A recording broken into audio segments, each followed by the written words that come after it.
nama saya Siti Devi Endang Aulia Anggraini dengan NIM 2411034, Prodi Pendidikan Matematika semester kedua.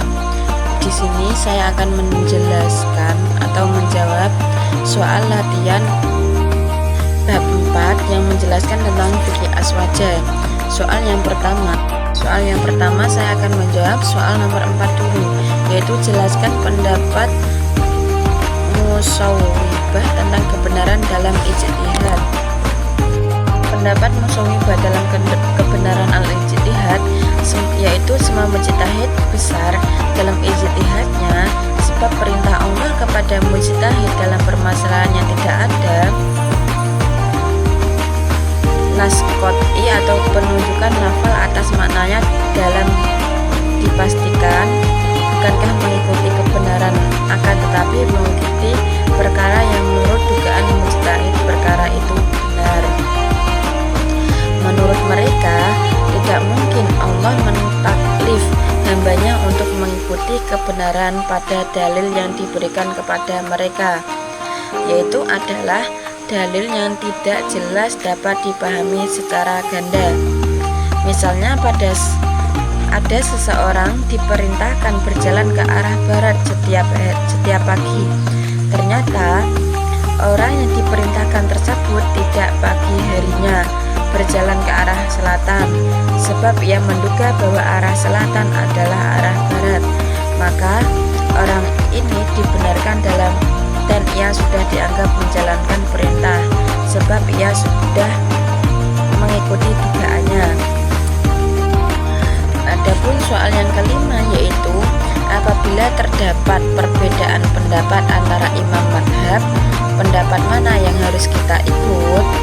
Jawabannya yaitu secara bahasa madhab adalah masdar yang berasal dari akar kata dhahaba yang berarti bagus. Sedangkan menurut istilah, madhab adalah pendapat atau metode seorang ahli fikih yang diikuti oleh para pengikutnya yang menisbatkan diri kepadanya. Yang pertama yaitu orang awam. Orang awam bukan hanya orang yang sama sekali tidak mengetahui hukum Allah, akan tetapi ia juga orang yang mengetahui hukum sebuah permasalahan atau dari mujtahid, akan tetapi ia tidak mengetahui dalilnya. Adapun apabila para imam madhab berbeda pendapat dalam sebuah permasalahan, maka kewajiban orang awam adalah mengikuti madhab yang ia yakini paling unggul dibanding madhab lainnya, atau minimal setingkat dengan madhab lainnya, walaupun dalam kenyataannya madhab yang ia ikuti diungguli oleh madhab yang lain. Para ulama berbeda pendapat terkait golongan kedua ini.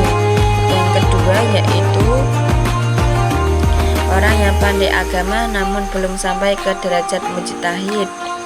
Menurut Ibnu Al-Hajib dan beberapa ulama lainnya, golongan kedua ini sama dengan golongan pertama, yaitu wajib bertaklid sebab ketidakmampuan mereka untuk berijtihad. Yang ketiga yaitu mujtahid.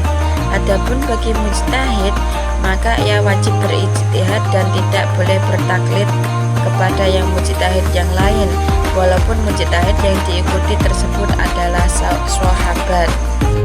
Soal yang nomor 6 yaitu apa sih hukum taklid dalam fikih? Adapun taklid dalam permasalahan fikih, hukumnya yaitu wajib bagi orang awam taklid kepada mujtahid. Ada beberapa syarat yang harus diperhatikan oleh seseorang apabila ia ingin taklid dalam bidang fikih. Yang pertama yaitu mengetahui syarat-syarat imam madhab dalam masalah yang diikuti.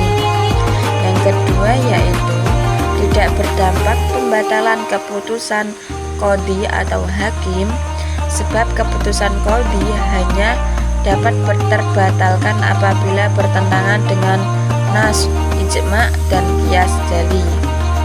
Yang ketiga yaitu tidak selalu mencari-cari rukhsah atau keringanan.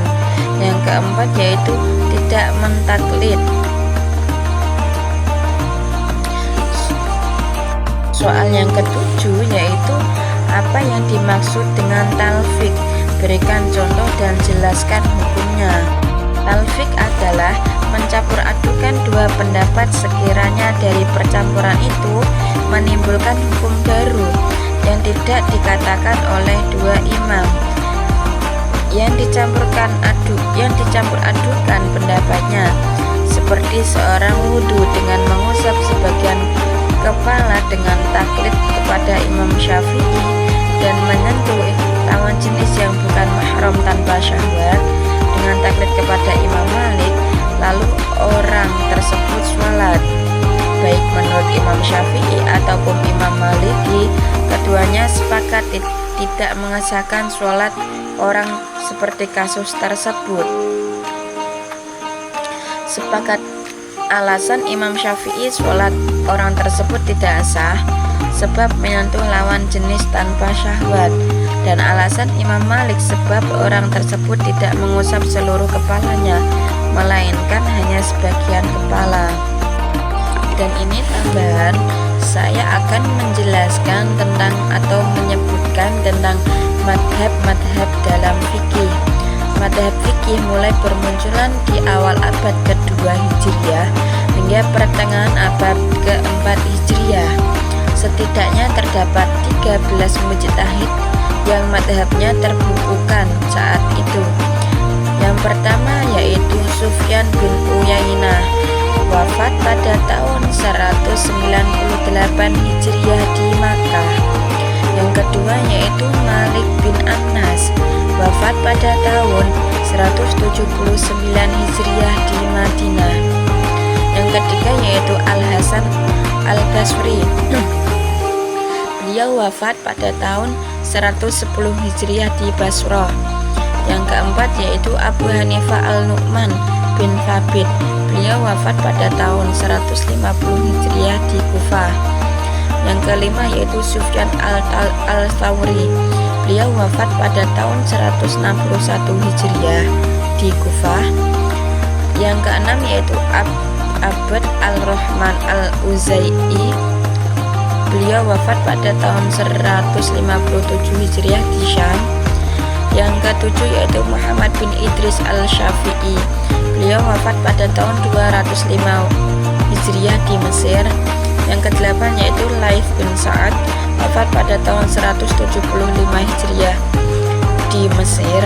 Yang kesembilan yaitu Ishaq bin Rahawai, beliau wafat pada tahun 238 Hijriah di Naisabur. Yang ke-10 yaitu Abu Thawr, beliau wafat pada tahun 240 Hijriah di Baghdad.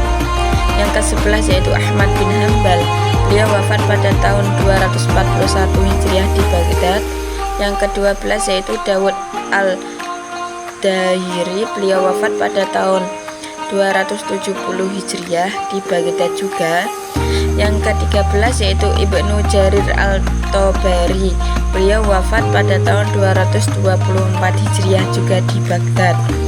Seiring berjalannya waktu, madhab-madhab tersebut mulai ditinggalkan oleh pengikutnya. Adapun yang masih eksis hingga saat ini tersisa 4 madhab atau yang sering diistilahkan dengan madzahibil arba'ah, keempat madhab tersebut.